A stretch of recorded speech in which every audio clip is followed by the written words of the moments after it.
Be informed. Be alert. The information you need to know about COVID-19 vaccine. Right here, right now, on The Vax.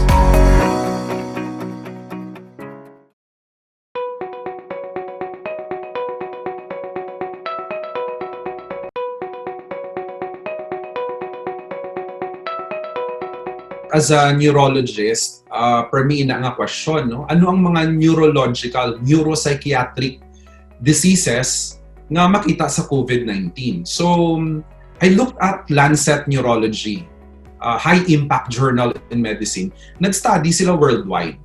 Ano nga mga neurological and psychiatric disorders ang makita mo sa COVID-19? And there are a lot.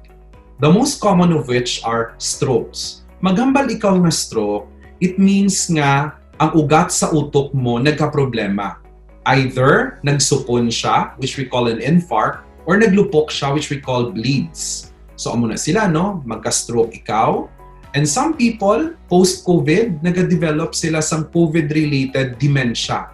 Mas early nagadula ang ilang cognitive function and they become cognitively impaired, no? Gaguba ilang memory, executive functions, ability to decide.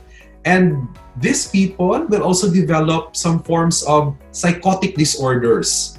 In studies, in the COVID and post-COVID period, these people will have a lot of hallucinations, delusions, and they will have psychosis. And ang isa pagid sa common ko makita are your post-COVID critical illness, polyneuropathy, and myopathies. After nila mag-COVID or sangga COVID or mag-ayo, they will complain of numbness, no, tingling sensation all over the face, the limbs. Ang kadamuan sa ilang mga reklamo nga ang ilang muscle wala gid naka-recover, nagahina. That's because the virus affects the brain, the covering of the brain, the covering of the nerve, and so therefore hindi man spared, no, ang neurological and psychiatric parts ng aton nga body. Ang iban sa ila will actually manifest with stroke habang nag-COVID sila. So, I'm sure ang colleagues ko nga mga neurologists can attest that people get referred in the COVID room because all of a sudden, no, nag-seizure sila and then pag-scan, nag-bleed sila gali sa brain or all of a sudden, nanghina ang ilang aguya, kamot kag tiil sa piyak na side, nagsupon na gali and they got an infarct. A lot of them will develop psychosis or delirium while inside the COVID room, while inside the ICU. So meaning ang onset or ang start ng symptom could be at the time nga nag-COVID sila and it can persist even after nila mag-ayo. In fact, we have the thing called the long COVID syndrome. Kay kadamuan sa mga recoveries ng COVID, damo pa sila mabatyagan thereafter. And a lot of them will still have this psychotic episodes, dementia, numbness, weakness after nila mag-ayo sa COVID. If I look at it, no, the COVID can affect the entire nervous system.